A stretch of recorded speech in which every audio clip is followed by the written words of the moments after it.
박근혜 대통령이 오늘 오후 국회를 방문해 해외 순방 결과를 설명하고 여야 대표와 3자 회담을 갖습니다. 3자 회담에서 박 대통령은 국정원 문제와 최동욱 총장 사퇴 파문 등에 대해서 원칙적이고 단호한 입장을 밝힐 것으로 보입니다. 네, 먼저 청와대로 가보겠습니다. 정병화 기자, 청와대는 오늘 국회에서 이루어지는 3자 회담 어떻게 예상하고 있습니까?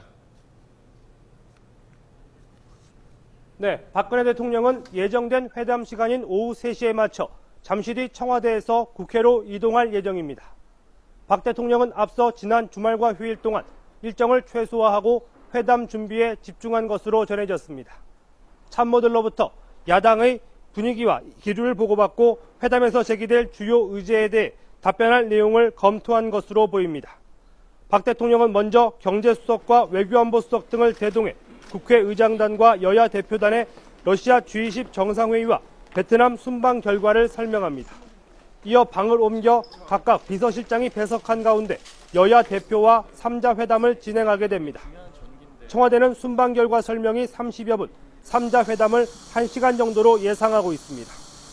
3자 회담에서 박 대통령은 우선 하반기 민생 회복을 위한 여야 정치권의 대승적인 협조를 당부할 것으로 보입니다.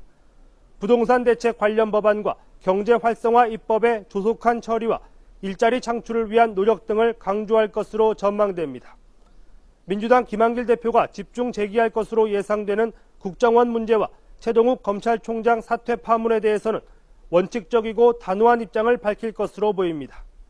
국정원 문제와 관련해서는 앞서 거듭 밝혔듯이 지난 대선에서 국정원을 이용하거나 도움을 받지 않았다는 점을 강조하면서 국정원 개혁을 추진하되 대북 정보 등 본래의 역할을 충실히 하는 방향으로 추진돼야 한다는 입장을 피력할 것으로 보입니다.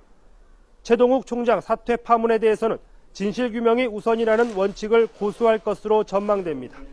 취임하면서부터 공직사회는 항상 투명하고 신뢰를 받아야 한다고 강조해왔다는 점을 부각시키면서 이번 사안도 같은 맥락에서 의혹의 진실을 규명하되 정치적으로 악용돼선 안 된다는 뜻을 밝힐 것으로 예상됩니다. 지금까지 청와대에서 YTN 정병화입니다.